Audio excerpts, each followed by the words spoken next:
MA किए थे, BA के बाद कुछ होता है एमए, तो एमए किए थे अंग्रेजी साहित्य 1934 ईस्वी में। अध्ययन कार्य जो था 1938 से 1943 ईस्वी तक उन्होंने विश्वविद्यालय के अंग्रेजी विभाग में क्या किए थे, अध्ययन किए थे, ठीक नहीं, अंग्रेजी विभाग से। जैसे होता है ना, वो हिंदी होता है, ठीक, मगर क्या किए थे, अंग्रेजी से किए थे। आगे एगो पद लिए थे, ठीक, उनका क्या नाम था, महामंत्री पद था, ठीक है। तो कब लिए थे, 1949 ईस्वी को, 1953 तक रहे थे, ठीक है। 1949 को लिए थे पद, और कहाँ तक रहे थे, 53 तक रहे थे। अब इनका मृत्यु हो गया, ठीक। कब हुआ था, 30 मई 2000 ईस्वी में। कहाँ हुआ था, दिल्ली में, ठीक। अब दिल्ली में मृत्यु सबसे ज्यादा पहले ज्यादा आदमी दिल्ली में रहता था, पढ़ने के लिए कहाँ रहेगा, अभी तो कहाँ रहता जाते हैं, कोटा, पटना, नवादा, तीनों जगह ज्यादा रहता है। गया कम मात्रा में रहता है, ठीक ना, ज्यादा रहेगा पटना, कोटा, नवादा, 3 जगह ज्यादा रहता है, ठीक। अब कोई मरेगा आदमी अभी तो कहेगा सब पटना में मर लेगी, रहता है जब वही मरेगा। अब देखो इसका कहानी स्टार्ट होता है, ठीक।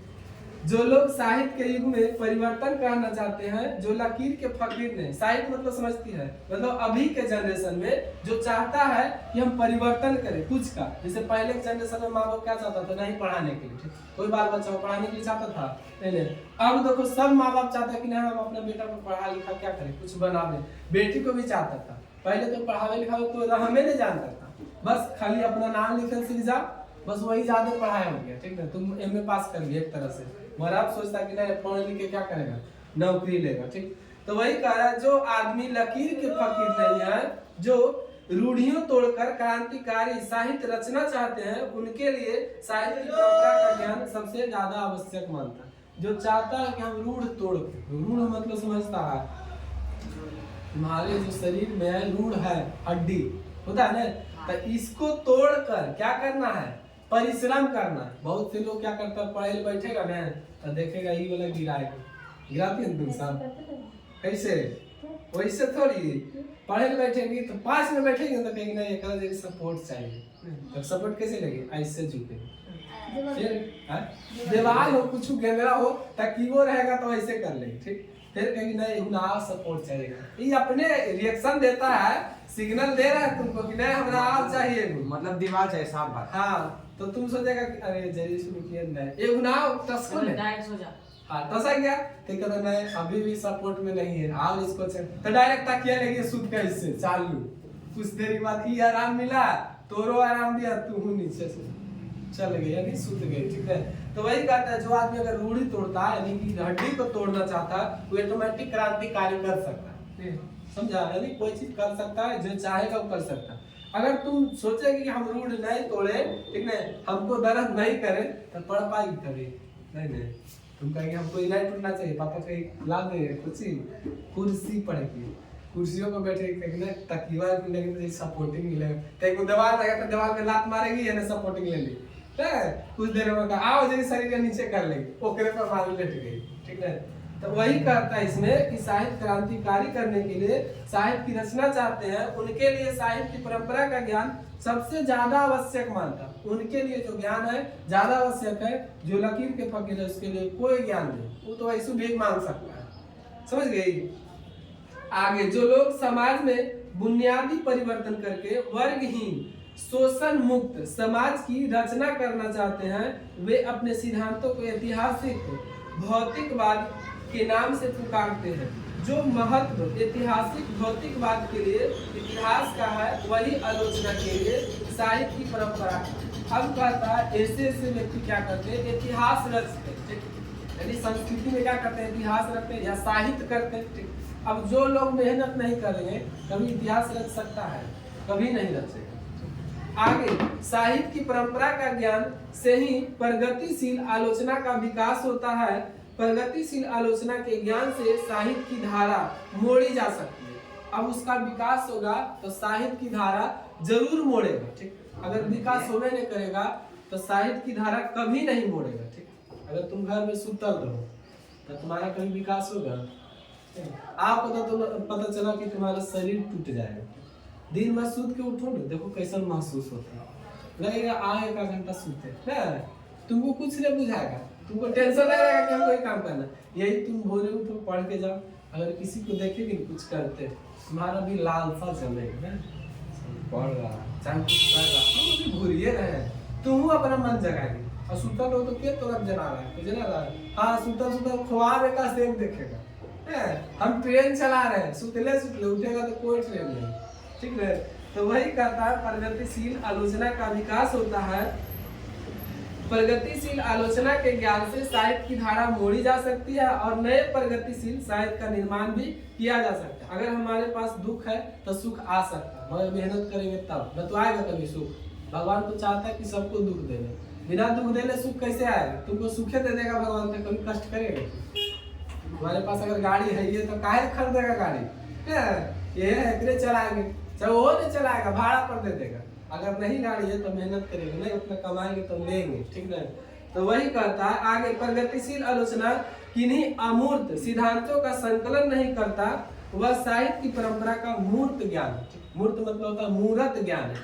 जो आदमी मेहनत नहीं करना चाहते वो एक तरह से क्या धरती पर मूर्त, ठीक है, उसका कोई काम नहीं। जैसे मूर्तिकार क्या होता है, मूर्ति बना देता है, ठीक है, अब उसका कोई काम है, जैसे उसका कोई काम है नहीं, अब तुम्हें उसको क्या करता है, पूजा करता है, ठीक। अब उसका देखो वही मूर्त को जैसे जहाँ बनाता है मूर्तिकार, उसका कोई वैल्यू नहीं है, वैल्यू आता है उसको पूजा करेगी जाके, अब उसको पेंट पांट कर दिया, तो अच्छा चमका दिया, तुम्हारे मंदिर में रख दिया, तब तो जाके बस पूछो नहीं जबते रहेगी माला। तो वही कहता है उसका यानी मूर्त ज्ञान है, और यह ज्ञान उतना ही विकास समान है जितना कि साहित्य का परंपरा, उतना ही विकास समान है जितना हम सब साहित्य करते हैं, यानी जितना आगे बढ़ते उतना ही उसका मोल होता है, ठीक। आगे साहित्य की परंपरा का मूल्यांकन करते हुए सबसे पहले हम उस साहित्य का मूल्य निर्धारित करते हैं जो शोषक वर्गों के विरुद्ध श्रमिक जनता के हितों को प्रतिबंधित करता है। अब देखो कोई आदमी क्या करता है, उसका मूल भाव जानता है, ठीक। जैसे बाजार जाते हैं हम लोग तो पहले उसका मोल करते हैं, तब कोई चीज खरीदते हैं ना। अब कपड़ा लेने के लिए गए तब कहेंगे कि ना 300 दो, ये करते हैं, या तो 500 दो। अगर वो कह दिया कि नहीं बचत है नहीं देंगे, चाहे दे दिया तब ठीक है, मगर हाँ इस समय में तू मोल भाव कर लेती, ठीक। जो बड़ा बड़ा आदमी है, मगर कभी भी जो ठेला लगाता है, ठीक है, जो नीचे बेचता है उससे कभी मोल भाव नहीं किया करो, ठीक। वो जो तुम्हारा ने हकीकत रियल चीज देता है और वो अपने आप से मतलब खुद से बना के बेचता है, ठीक। कपड़ा वाला दुकान अपने से नहीं बनाता, वो तो लाता है बाजार से, ठीक, उससे मोल भाव कर लेता है, चलो ठीक है कोई दिक्कत नहीं।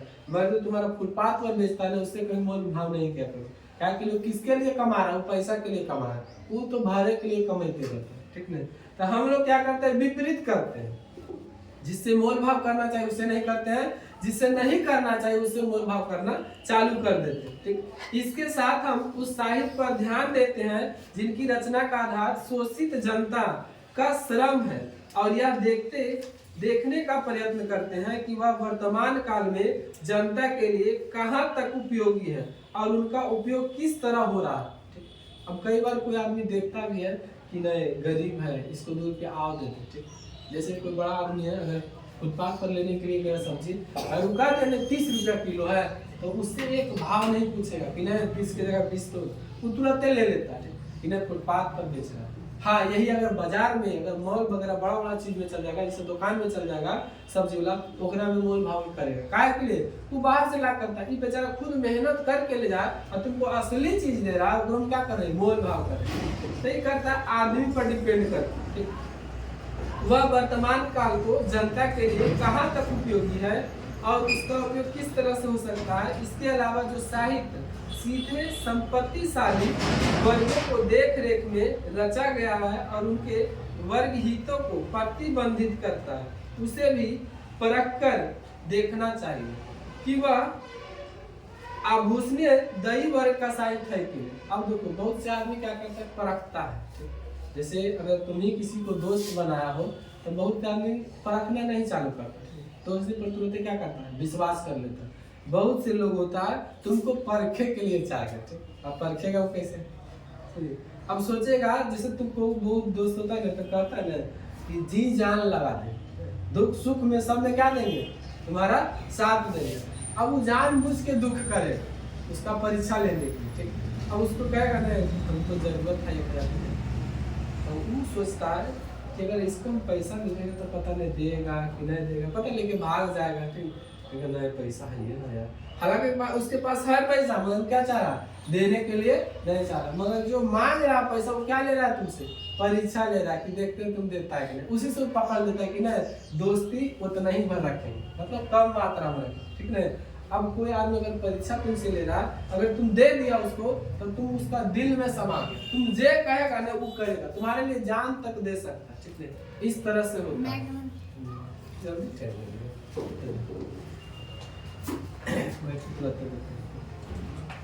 आगे कहता है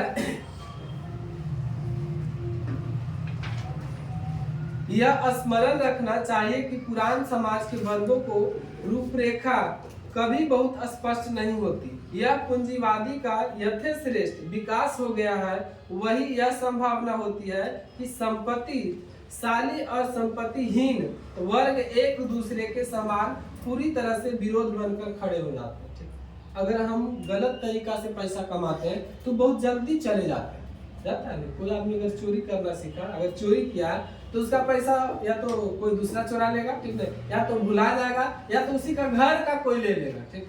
मगर हाँ अगर तुम मेहनत से कमाएगा, 10 भी रुपया कमाए ना, तो तुम्हारा जेब में हमेशा रहेगा, कभी भी भुलाएगा नहीं। तो वही कहता है जो बुराई तरह से मतलब बुरी तरह से पैसा कमाता है उसका मतलब हमेशा क्या होता है, नष्ट होते रहता है, मतलब कभी आता है तो हमेशा चले जाता है, ठीक।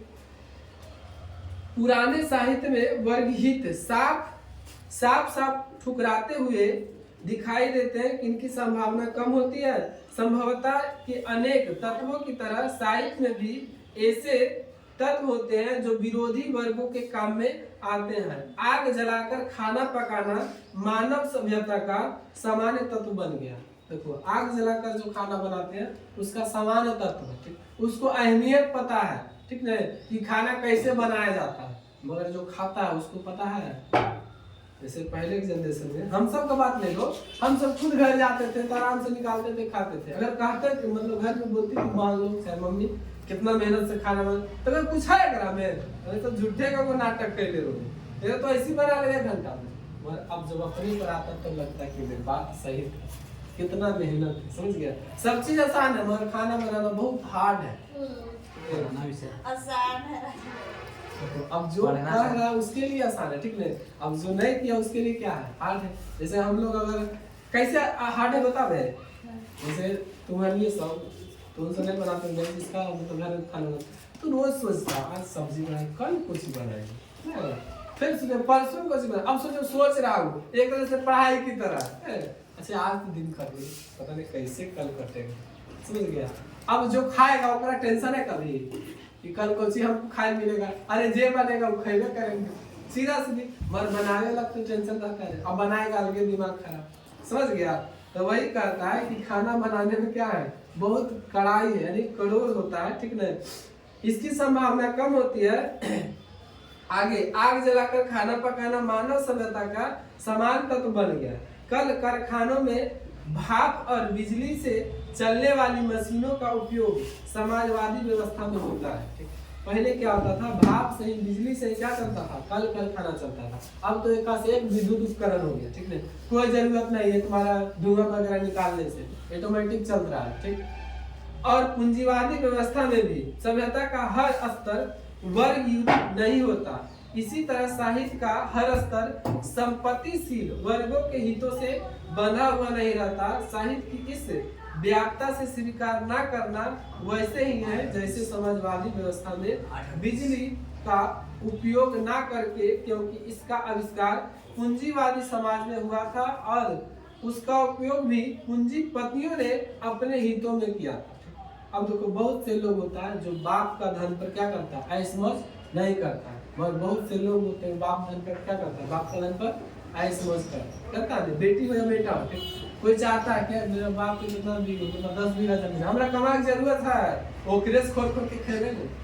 कोई बाप बेटा सोचता कि नहीं मेरे बाप के अगर 6 बीघा जमीन है तो हम अगर बाप बनेंगे तो मेरे पास कितना जमीन रहना चाहिए, 12 बीघा रहना चाहिए, ठीक। तब मेहनत उसके लिए करेगा ना। कोई चाहता है कि नहीं 6 बीघा तो मेरा हम बाप बनेंगे तो 3 बीघा उसको कर देंगे, नहीं मतलब खा के, समझ गया। तो वही करता है, इसके लिए क्या है, पूंजीपतियों का होना जरूरी है, ठीक नहीं। आज देखो यही तक पढ़ा है, ठीक नहीं, हो गया है।